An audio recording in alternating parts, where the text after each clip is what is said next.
Welcome to our 5 on 5. Please be joined today by Oregon Treasurer Tobias Reed. Good to see you, sir. Thanks for coming. Thank you. So many people may not know, what are the primary functions of the Treasury?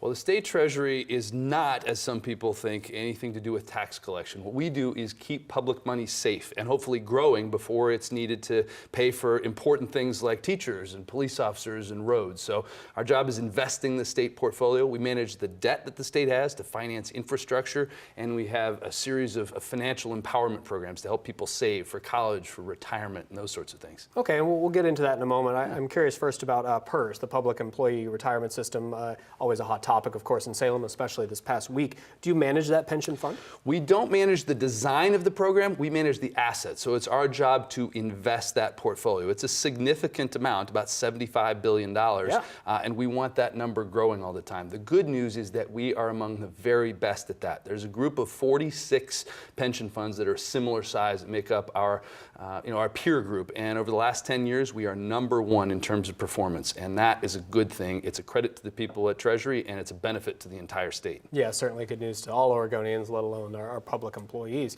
Okay, the program you guys operate, you kind of referenced this, Oregon Saves, has already saved over $17 million in a year. It was also the first of its kind in the nation, correct? That's right. We're the first in the country to do it. We're pleased to be joined by some other states, but what it really does is put people in control of their own financial future. About half of people who are working in Oregon don't have access to a retirement savings plan at work. And when people do, they're 15 times more likely to save. So we've really removed the barriers and made it easy for people to save their own money for retirement, put them on par with people who have access to other programs. And we've all got a stake in that, because when people have assets, when they are in a position to make choices, there's going to be less of a stretch for our already stretched state budget. Okay, your office also manages the Oregon College Savings Program. Why is it so important that our viewers take advantage of this? A person who has a college savings account is 3 times as likely to go to college and 4 times as likely to graduate from college, regardless of how much money is in the account. So the message early on that we want to send to every kid in Oregon is that you're capable, you're worthy, we believe in you. And it's really important, too, to remember that a college savings plan, an account, is not limited to use at a 4-year university. It's perfectly appropriate and really effective at trade schools, at community colleges, any sort of an institution that is accredited and can get federal financial aid, whether that's in Oregon or in the United States or even abroad.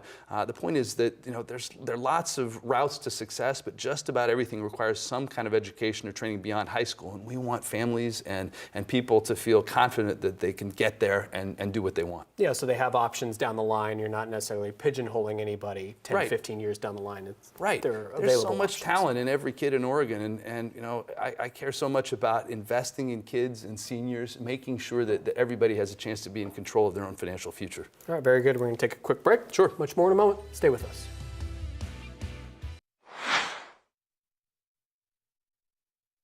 Welcome back to our 5 on 5 again here with Oregon Treasurer Tobias Reed. So how is Oregon Able different from the college savings program? It's similar in some ways because it has a similar structure and a similar tax incentive, but it's aimed at people who are saving for the costs associated with disabilities.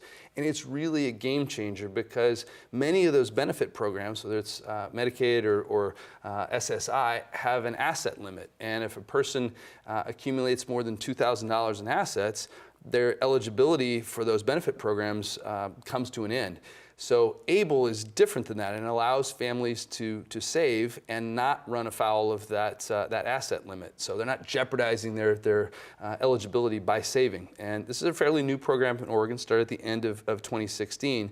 But we want people to know about that as well. And it really can be life-changing. We met with some families at a conference a couple of weeks ago, and you think about what people are dealing with, just how do they have transportation to get to a job, and if there's one parent who's working and another who's the primary caregiver for a child with a disability, having the ability to accumulate some assets without running afoul of those asset limits can be really impressive and powerful. Interesting. Okay, is there anything going on in the legislature right now that you're involved in or watching closely that you think is important? We have a proposal to modernize the college savings plan in an important way. We talked about how important it is for us to make sure that everybody in every geographic and demographic corner in the state has access to this plan.